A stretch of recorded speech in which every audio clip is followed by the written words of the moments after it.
Perkenalkan, nama saya Ahmad Ismail, NIM 2303036 155. Nah, di sini saya akan membuat tugas tentang kebijakan. Nah, di video kali ini kita akan membahas isu serius, yaitu tentang penggundulan hutan demi kepentingan pribadi. Pertanyaannya yaitu siapa yang diuntungkan dan siapa yang paling dirugikan. Mari kita bahas secara kritis dari sudut kebijakan publik melewati video kali ini. Dan banjir hingga ketinggian wilayah di Kabupaten Cirebon sampah memenuhi. Terkini di jembatan Cikaso, Sungai Cikaso, ini rumah sudah.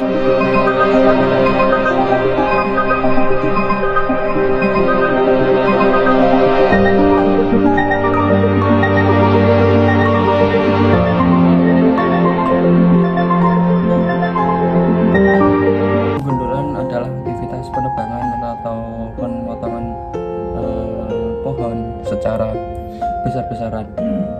Nah, di sini adapun kepentingannya itu dibuat untuk perkebunan besar, terus pertambangan, dan untuk beberapa bangunan-bangunan seperti industri-industri. Di situ dampaknya pada alam, dan yang seperti kita lihat itu sekarang ada di Sumatera ya teman-teman, itu ada beberapa oknum yang melakukan penggundulan demi membuat suatu industri. Kita sebut saja PT Toba ya. Nah, di situ penggundulan besar-besaran dan resapan air mungkin menjadi tipis, dan terjadilah banjir bandang yang meraba di Sumatera. Nah, masalah ini muncul ketika seharusnya pemerintah itu melindungi hutan-hutan kita secara ekosistem yang ada, justru malah merusak demi kepentingan seseorang atau benda pribadi. Ini ada beberapa dampak dari hutan ya. Kasus penggundulan hutan ini ada beberapa aktor yang terlibat di dalamnya, yaitu yang pertama pemerintah sebagai pemberi izin, terus perusahaan, pengelola atau pelaksana eksploitasi, dan masyarakat adat atau masyarakat lokal itu menjadi pihak terdampak. Nah, ada LSM dan akademik sebagai pengawas dan kritik. Dan di sini sayangnya mirisnya itu suara rakyat atau masyarakat lokal itu yang sering diabaikan demi kepentingan yang ada. Yang dari keempat aktor ini yang paling dirugikan yaitu keempat aktor ini, yang paling dirugikan yaitu dari masyarakat lokal atau adat ya, karena dia tidak merasakan hasil, justru merasakan dampak yang terjadi.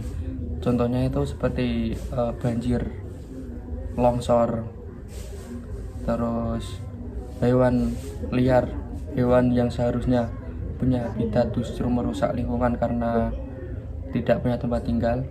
Nah, di situ mereka yang menjadi otoritas tertinggi atau perusahaan itu tidak merasakan. Mereka memeras habis hasil dari alam kita, dan masyarakat lokal yang justru mendapatkan atau merasakan dampak yang terjadi. Sungguh miris. Hal tersebut kita lihat isi kebijakan yang ada. Penggundulan itu bukan soal pohon yang ditebang, tapi efek dominan yang diberikan. Mungkin beberapa dampak yang nyata itu, pertama itu dari alam, artinya banjir dan longsor, terus hilangnya sistem habitat satwa, dan perubahan iklim secara total. Dan di situ lagi-lagi yang menjadi dampak atau penerima bencana itu masyarakat lokal ataupun masyarakat adat. Dampak bagi masyarakat itu mereka kehilangan ladang pencarian, konflik lahan, air bersih, kemiskinan struktural. Dan di sini mereka yang melaksanakan eksploitasi itu menikmati hasil, dan para masyarakat yang mengapa kebijakan ini lemah, karena beberapa faktor atau kebijakan yang kurang atau tidak tegas dalam pengawasan lapangan, yaitu pengawasan lapangan yang minim, sanksi hukum yang tidak tegas, terus adanya konflik kepentingan, dan adanya partisipasi publik sangat rendah. Di sini akibatnya pelanggaran terus terjadi tanpa efek jera, dan mereka menganggap hal tersebut hal yang biasa, padahal dampak yang terjadi itu luar biasa. Nah, untuk solusi dan rekomendasi kebijakan itu, kalau mau hutan tetap berlestari dari masyarakat terlindungi, maka perlu yang dilakukan yaitu moratorium izin atau izin tertentu di kawasan hutan. Terus transparansi sistem perizinan. Yang ketiga yaitu penegakan hukum yang tegas dan adil, supaya tidak merajalela penggundulan hutan di mana-mana. Terus pelibatan masyarakat adat dalam pengelolaan hutan, dalam artian mereka yang tinggal di sana lebih tahu keadaan lingkungan sekitar daripada mereka yang datang terus merusak atau menggunduli hutan. Yang selanjutnya yaitu solusi atau rekomendasi kebijakan pengembangan ekonomi hijau dan berkelanjutan. Dan hutan bukan hanya aset ekonomi, tapi penyangga kehidupan. Hutan di Kalimantan juga ini kan menjadi salah satu paru-paru dunia. Lantas setelah adanya penggundulan massal ini, maka nanti akan ada iklim yang berubah secara ekstrim dan total. Jadi bukan cuma masyarakat lokal, justru seluruh yang ada di dunia ini merasakan hal yang akan terjadi.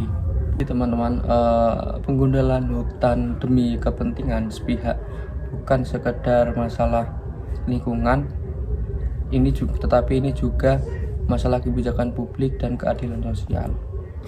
Nah, kalau kebijakan hanya menguntungkan segelintir orang saja, sementara orang lain hanya merasakan dampaknya, maka itu sangatlah miris, dan harusnya hal tersebut perlu dicegah dengan tegas supaya tidak terjadi bencana-bencana yang akan terjadi lagi. Untuk melakukan perbaikan atau supaya menanggulangi masalah ini dalam waktu jangka panjang, kita bisa melaksanakan atau melakukan penanaman hutan secara massal, supaya ekosistem yang kita tempati ini menjadi stabil, tidak cuma ditebangi tapi juga ditanami. Dan di sini juga peran pemerintah kehutanan itu justru sangat dibutuhkan, karena suatu kejadian yang sangat tragis ini melanda saudara-saudara kita di sana yang mengalami musibah tersebut, dan di situ bisa menjadikan pelajaran supaya kedepannya nanti untuk penggundulan hutan atau penebangan secara liar itu dihindarkan atau tidak dilaksanakan dengan merajalela. Pesan terakhir dari saya yaitu kalau kalian setuju bahwa hutan harus dijaga, jangan lupa sebarkan kesadaran ini. Sampai jumpa di pembahasan selanjutnya.